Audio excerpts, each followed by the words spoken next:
Corona virus महामारी से जूझते साल 2020 में भी केंद्र सरकार ने सिविल सेवाओं में सुधार की प्रतिबद्धता को दोहराया है। प्रधानमंत्री नरेंद्र मोदी ने सिविल सेवा प्रशिक्षण लेने वाले अधिकारियों के लिए शुरू किए गए कार्यक्रम आरंभ के एक हिस्से के रूप में वीडियो कॉन्फ्रेंस के जरिए Lal Bahadur Shastri national academy of administration यानी LBSNAA मसूरी में भारतीय सिविल सेवा के अधिकारी प्रशिक्षुओं के साथ बातचीत की। इस कार्यक्रम में प्रधानमंत्री ने युवा अधिकारियों को देश के हितों से जुड़े निर्णय लेने और देश की एकता और अखंडता को मजबूत करने के लिए प्रेरित किया। उन्होंने कहा कि सिविल सेवक चाहे जिस विभाग या क्षेत्र में काम कर रहे हों, लेकिन उनके द्वारा लाए गए फैसले हमेशा आम आदमी के हित में होने चाहिए। इस मौके पर प्रधानमंत्री ने सिविल सेवाओं में सुधार का जिक्र करते हुए पिछले 2-3 वर्षों में सिविल सेवकों के प्रशिक्षण पैटर्न में हुए बदलावों की भी बात कही।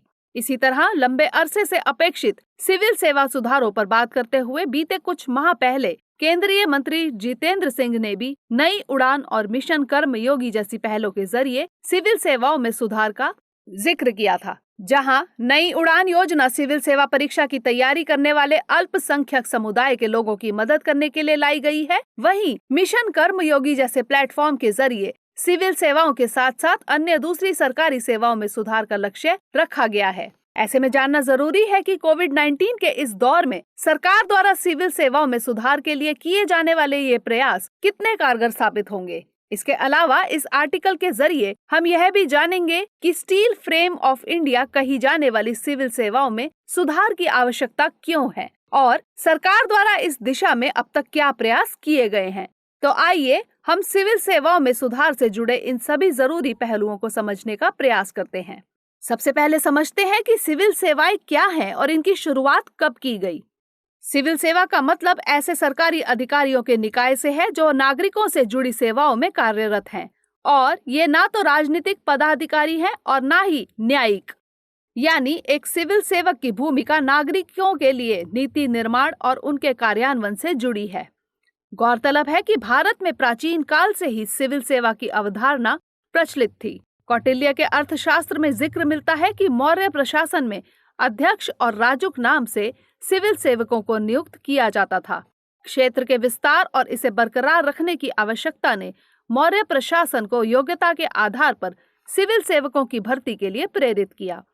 इसके बाद मध्यकाल में मुगल काल के दौरान नौकरशाही व्यवस्था मनसबदारी प्रणाली पर आधारित हो गई, जिसमें अनिवार्य रूप से सिविल या सैन्य तैनाती के लिए सिविल सेवकों की उपलब्धता सुनिश्चित की जाती थी।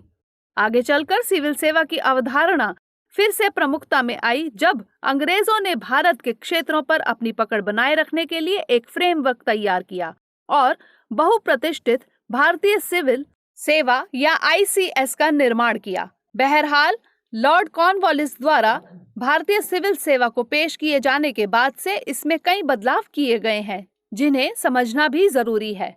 तो आइए जानते हैं कि आजादी के बाद भारत में सिविल सेवाओं की क्या स्थिति है। भारत में सिविल सेवाओं को विविधता में एकता के विचार को बढ़ावा देने के लिए गठित किया गया था। सिविल सेवाओं से अपेक्षा की गई थी कि वह देश को प्रभावित करने वाली विभिन्न परिस्थितियों और राजनीतिक उथल पुथल के दौर में भी प्रशासन में निरंतरता और बदलाव को बनाए रखें। इसके लिए संविधान के भाग 14 में सिविल सेवाओं से जुड़े कुछ प्रमुख प्रावधान अनुच्छेद 308 से लेकर 313 तक में शामिल किए गए। इसी तरह लोक सेवकों की नियुक्ति के लिए लोक सेवा आयोग का गठन किया गया है, जिसका उल्लेख संविधान के अनुच्छेद 315 से लेकर 323 तक मिलता है। संविधान के अनुच्छेद 312 में अखिल भारतीय सेवाओं का जिक्र किया गया है, जिसमें राज्यसभा को संसद के जरिए किसी नई अखिल भारतीय सेवा का सृजन करने की शक्ति प्रदान की गई है। वर्तमान में भारतीय प्रशासनिक सेवा, भारतीय पुलिस सेवा और भारतीय वन सेवा को अखिल भारतीय सेवाओं में शामिल किया गया है। गौरतलब है कि संविधान ने जहां एक तरफ सिविल सेवकों को उनकी सेवा शर्तों से जुड़ी सुरक्षा प्रदान की हुई है, वहीं दूसरी तरफ सिविल सेवा से संबंधित कई तरह की चुनौतियां भी सामने आ रही हैं। ऐसे में जानते हैं कि सिविल सेवाओं से जुड़ी चुनौतियां क्या हैं। यह सही है कि भारतीय सिविल सेवा ने देश को निरंतर समर्थन देने और आगे बढ़ाने की भूमिका निभाई है, लेकिन वर्तमान समय में भारतीय सिविल सेवाओं द्वारा कई तरह की चुनौतियों का सामना भी किया जा रहा है। उदाहरण के लिए भारतीय नौकरशाही पर एक बड़ा आरोप परिवर्तनशील ना होना है। लोगों का मानना है कि आजादी के बाद भी भारतीय सिविल सेवा प्रणाली ने एक एकीकृत प्रशासनिक सिस्टम की तरह ब्रिटिश संरचना के तत्वों को बनाए रखा है। नीति आयोग ने अपने दस्तावेज स्ट्रेटजी फॉर न्यू इंडिया @75 में सिविल सेवा से जुड़ी चुनौतियों के बारे में कहा है कि इसकी एक बड़ी चुनौती भर्ती प्रक्रिया को लेकर है, यानी इसमें चयन के बाद मिलने वाले पदों और चयनित होने वाले व्यक्ति की स्किल्स में एक बड़ा अंतर देखा गया है। इसमें भर्ती प्रक्रिया भी योग्यता पर आधारित नहीं है और अक्सर सही व्यक्ति को सही नौकरी में नहीं रखा जाता है। इसी तरह एक अन्य मुद्दा सिविल सेवाओं में लैटरल एंट्री का विरोध किया जाना है, जो विकास की प्रक्रिया में बाधा डालता है। रिपोर्ट बताती है कि देश में जैसे जैसे अर्थव्यवस्था की जटिलता बढ़ती है, वैसे वैसे नीति निर्धारण में विशेषज्ञता की जरूरत भी बढ़ने लगती है। इससे सरकारी सेवाओं में बेहतर नीतियों के निर्धारण के लिए विशेषज्ञों की लैटरल एंट्री एक बड़ी आवश्यकता बन जाती है।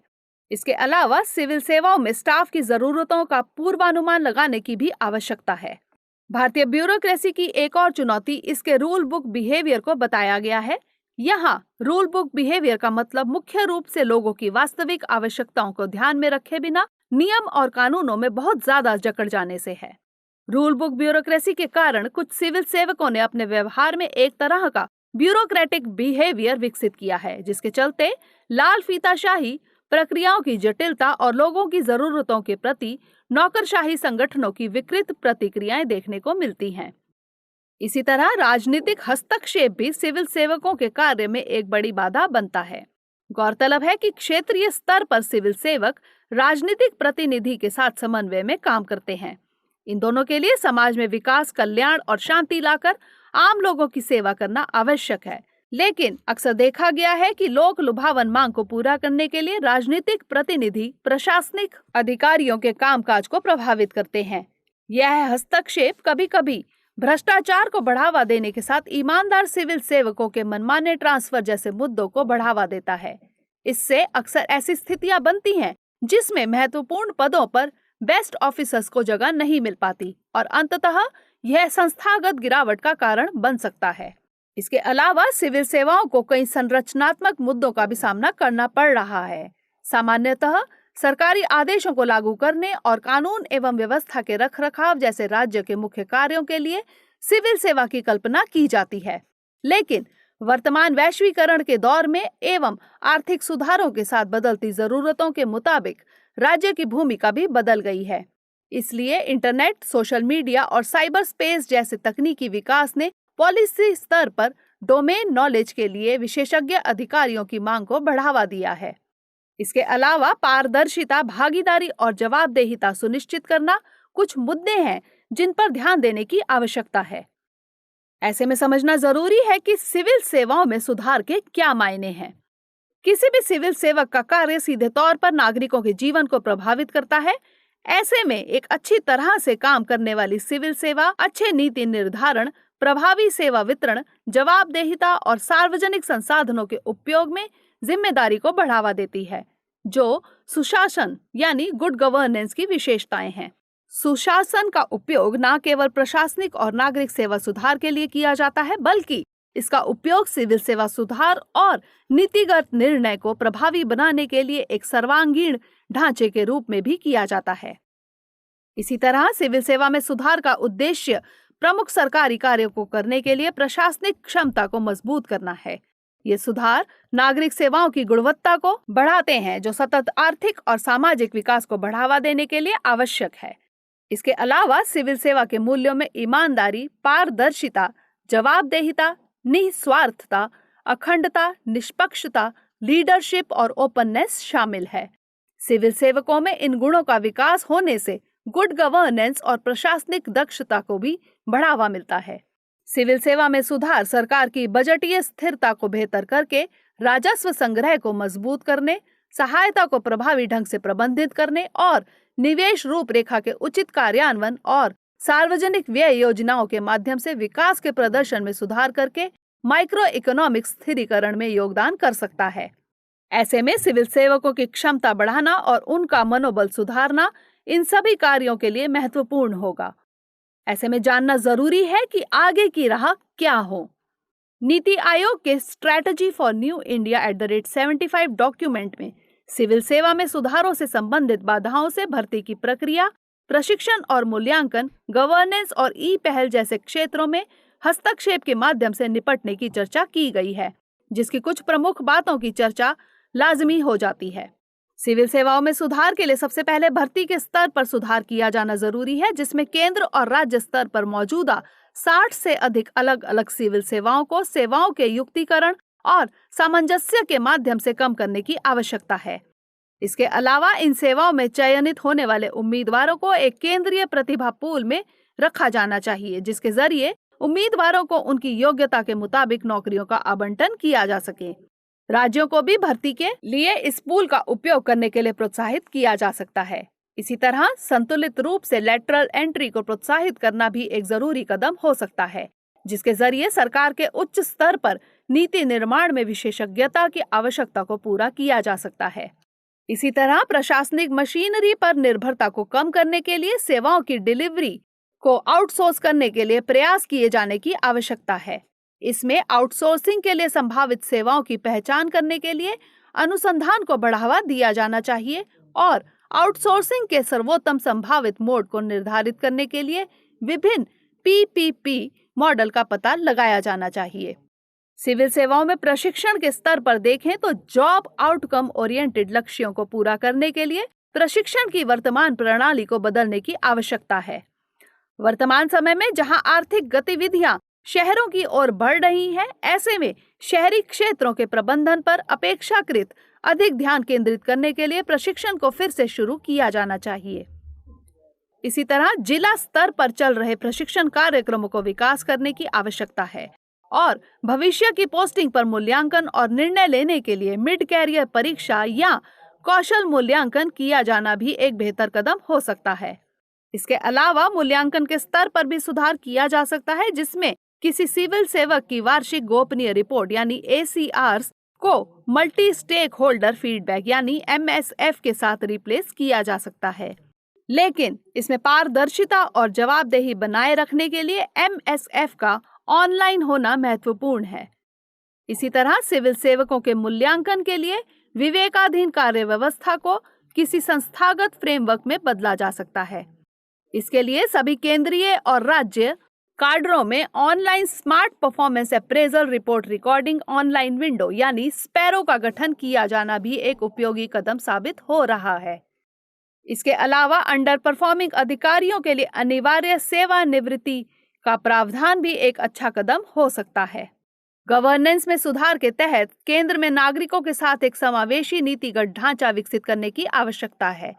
सूचना और संचार प्रौद्योगिकी यानी ICT और सूचना का अधिकार अधिनियम के उपयोग के माध्यम से सार्वजनिक पहुंच में सुधार के अलावा RTI के प्रबंधन और सूचना प्रणाली पोर्टल को और अधिक सार्वजनिक प्राधिकरण और अधीनस्थ कार्यालयों को कवर करने के लिए विस्तारित करने की आवश्यकता है। ई पहल के अंतर्गत भ्रष्टाचार की रोकथाम और पहचान के लिए एक मजबूत सतर्कता तंत्र स्थापित किए जाने और मौजूदा सतर्कता तंत्र की समीक्षा करने की जरूरत है। इसके लिए केंद्रीकृत लोक शिकायत निवारण और निगरानी प्रणाली यानी CP ग्राम्स के कार्यान्वयन को मजबूत करने की जरूरत है। इसी तरह ई ऑफिस के कार्यान्वयन को सभी मंत्रालयों और विभागों में तेज किया जा सकता है और सभी राज्यों एवं केंद्र शासित प्रदेशों को भी इसे अपनाने के लिए प्रोत्साहित किया जा सकता है। गौरतलब है कि सरकार ने दूसरे प्रशासनिक सुधार आयोग यानी ARC का गठन 2005 में किया था, जिसके बाद 2009 में आयोग ने 1514 सिफारिशें करते हुए शासन के विभिन्न पहलुओं पर लगभग 15 रिपोर्टें प्रस्तुत की थी। केंद्र सरकार ने इनमें से 1183 को स्वीकार कर लिया है। ऐसे में नीति आयोग की रिपोर्ट के अनुसार संस्थागत तंत्र स्थापित करने के अनुरोध के साथ सरकार द्वारा स्वीकार की गई सिफारिशों पर निर्णय संबंधित केंद्रीय मंत्रालयों और राज्य सरकारों एवं UTs को भेज दिए गए हैं। इस रिपोर्ट में स्वीकार किया गया है कि इन सिफारिशों का एक बड़ा हिस्सा अभी तक लागू नहीं किया गया है। ऐसे में इन सुधारों को लागू किया जाना बेहद जरूरी है। इसके अलावा केंद्र सरकार द्वारा शुरू किए गए मिशन कर्मयोगी कार्यक्रम के क्रियान्वयन पर भी सक्रियता से जोर दिया जाना चाहिए।